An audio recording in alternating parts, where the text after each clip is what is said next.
In the near future, overpopulation and climate change have brought global destruction to Earth. An organization known as the Uniting Ranger Corps is formed in order to organize an evacuation of the planet, and humanity gets to settle in a space colony called Nova Prime. Seeing as humans are now vulnerable, a race of aliens called Skrull sends a bunch of Ursas to invade. These Ursas are vicious predators that were bred to kill humans, and although they're blind, they're able to hunt people by detecting the pheromones they secrete when frightened. To stop the invasion, the Rangers fight the Ursas with their blades, and Prime Commander Sci-fi proves himself a hero when he learns how to suppress his emotions. By not showing any fear, a person becomes invisible to the Ursas. This is a technique known as ghosting. A few years after the war, Sci-fi's son Katai is a cadet at the Ranger Academy because he wants to be like his father. Even during the most basic of tests like jogging, he puts extra effort just to prove he's special. However, while his test scores are great, he isn't doing well in the field, and Katai doesn't get the promotion to Ranger that he wanted yet. Later in the evening, when Sci-fi returns home from a mission, Katai tells him he's failed to get promoted.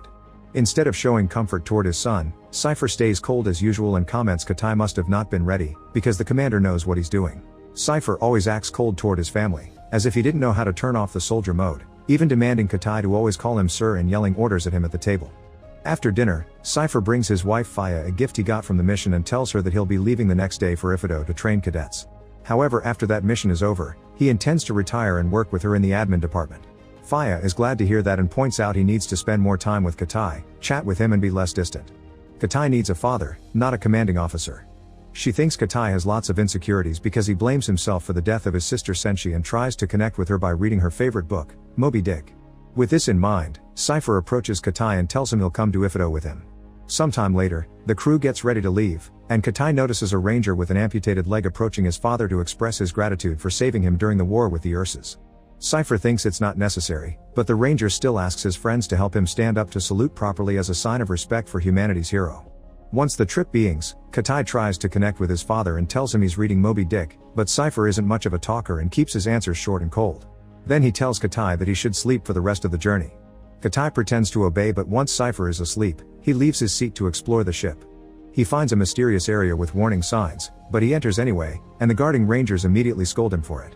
However, when they realize he's Sci-fi's son, they allow him to come in and see their cargo. It turns out they're transporting an Ursa, which will be used to teach the cadets how to ghost. The ranger dares Katai to touch the Ursa's shell and test his emotional control, but when Katai begins walking closer, he begins having flashbacks of the night his sister died. An Ursa had attacked their home, and Senshi put Katai inside a glass containment to keep the monster from smelling him. Right when Katai is about to touch the shell, the Ursa smells his fear and roars at him, startling him into stepping back. Meanwhile, Sci-fi wakes up and senses some strange vibrations, so he uses his ring against the ship wall to confirm there's danger coming. He rushes to tell the rangers to be on full alert, and orders Katai to put on his life suit and strap himself to his seat. Then Sci-fi goes to the cockpit and informs the pilots that they're heading toward an asteroid storm. Before they can correct their course, the ship begins shaking as it gets hit by the asteroids, making it lose an engine. Sci-fi orders the pilots to enter the nearest wormhole, that way they can travel to a different anchorage. The ship crosses the wormhole safely and appears near Earth, which the law says nobody should return to because of its dangers. Sci-fi wants to head somewhere else, but the pilots explain the ship has taken too much damage, meaning they must land as soon as possible. As the ship gets closer to Earth's atmosphere, it begins shaking again and Katai panics, so Sci-fi guides him to take deep breaths to calm him down. At that moment, the ship begins breaking apart, and Sci-fi is blown away by the wind as Katai falls unconscious. A moment later, Katai wakes up and discovers the ship has crashed. He leaves his seat to look for the others, but all the rangers he finds are dead. Luckily he finds Sci-fi and confirms he's still alive, so Katai sits by his side and waits for him to wake up.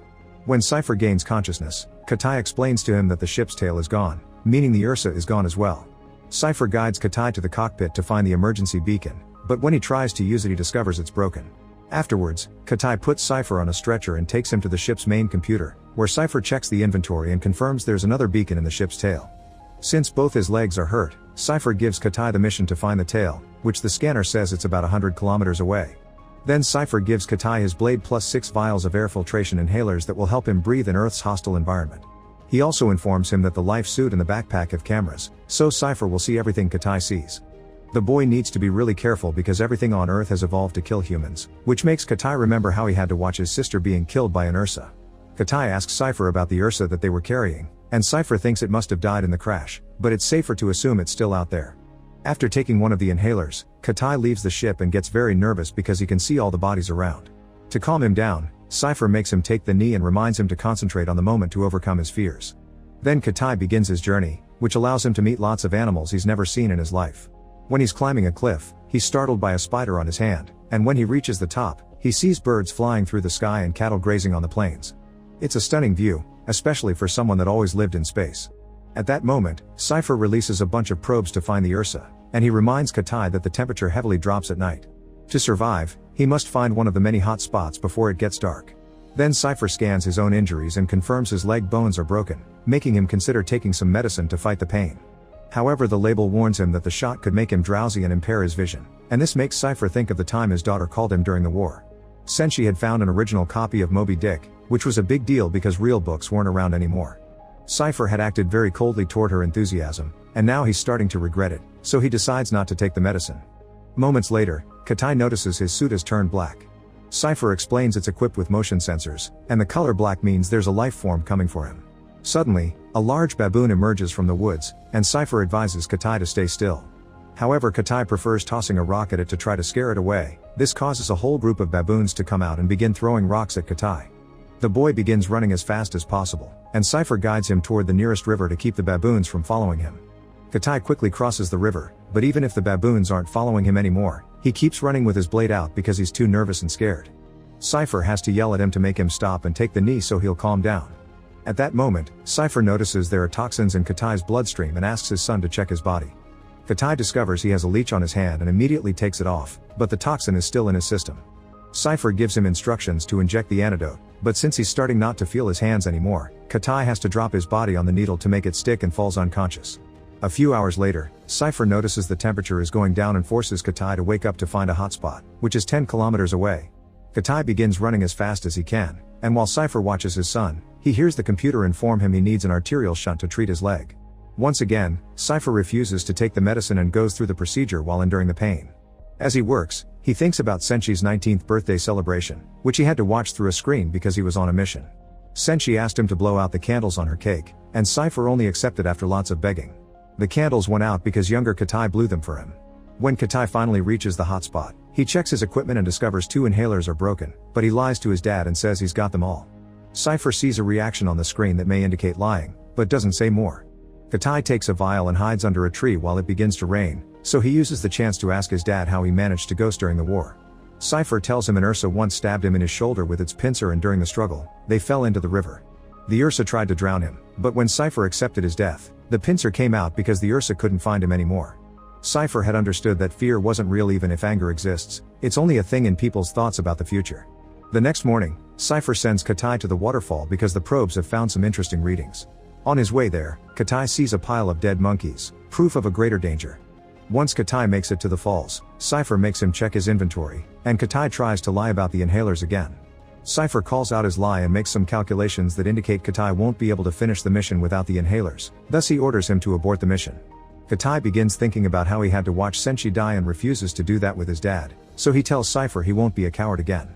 In fact, he thinks Sci-fi is the coward because he hadn't been home to protect his family when the Ursa attacked. Sci-fi ignores the jab and insists that Katai should turn around, but Katai ignores him and jumps off the falls, using his suit to glide through the air. At that moment, a huge condor shows up and begins chasing him, so Katai tries to steer to hide behind the waterfalls. However, the condor is fast and as soon as Katai comes out, the bird attacks him. Katai falls unconscious and Sci-fi loses all communication with him. Moments later, Sci-fi wakes up in the condor's nest with its chicks. He tries to leave quietly, but suddenly several lions show up, trying to get inside to eat. The condor attacks the pride, but many of them dodge it and keep on trying to enter. Katai manages to throw a lion out, and the condor grabs another, but when a third lion comes in, Katai has no choice but to use his blade. He doesn't want to fight, so instead he cuts a hole in the ground to make the lion fall. Once all the lions are gone, Katai leaves the nest, and he's devastated to see the condor mourning the death of all its chicks. Afterwards, Katai tries to contact his dad, only to discover his communicator is broken. Back in the ship, Sci-fi gets images from his drone showing the bodies of the rangers hanging on a tree, which means the Ursa is out and about. Sci-fi decides to record a message for his wife, simply saying he's lost their son.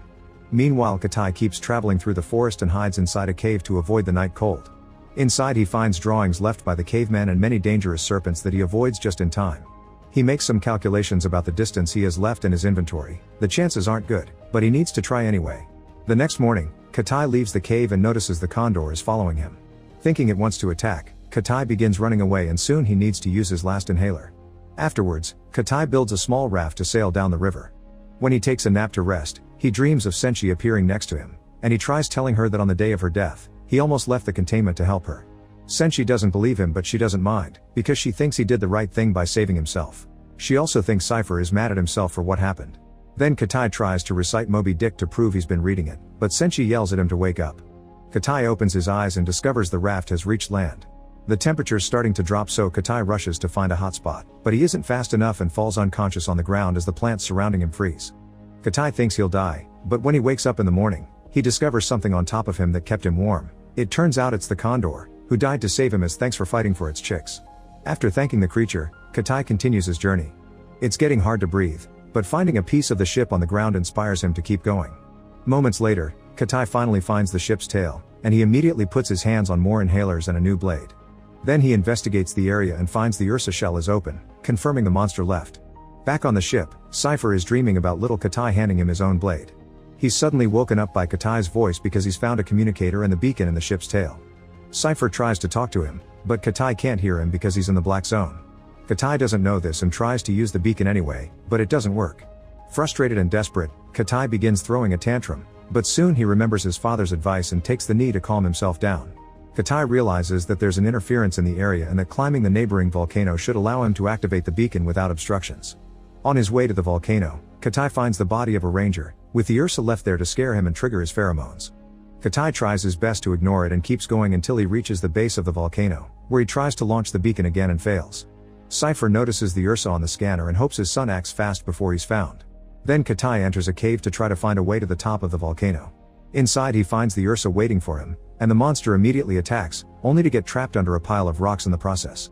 Katai begins running as the Ursa frees itself and chases him, so the boy decides to hide in a pool of water. Back on the ship, the computer starts failing and Sci-fi loses access to the medical treatment, causing him to begin losing consciousness. Meanwhile Katai swims toward a source of light that allows him to resurface into a pit. When he starts to climb it to reach the top of the volcano, the Ursa suddenly jumps out of the water and grabs the boy's foot. Katai kicks the beast to send it back into the water, then finishes climbing the pit to come outside. Immediately Katai tries to activate the beacon, but the Ursa returns and jumps on him, hitting him on the rocks and making him drop the gadget.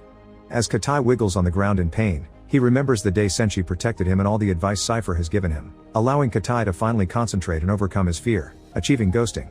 The creature loses track of him and Katai takes advantage of its confusion to attack it with his blade. Since the beast can't defend itself, it only takes Kaita a few precise strikes to finally kill it. All this is seen by Sci-fi before he loses consciousness for good. Afterwards, Katai finally fires the beacon, and in a few hours the Rangers arrive to rescue them. Katai's worried about his dad, but when he checks on him, he confirms he's fine. Sci-fi forces his sore body to stand up to salute his son with respect for his bravery, but Katai runs to hug his father as he says he wants to work with his mom. For the first time ever, Sci-fi hugs back and responds he also wants to retire. Make sure to subscribe and turn on notifications so you can watch more videos like this. Thanks for watching.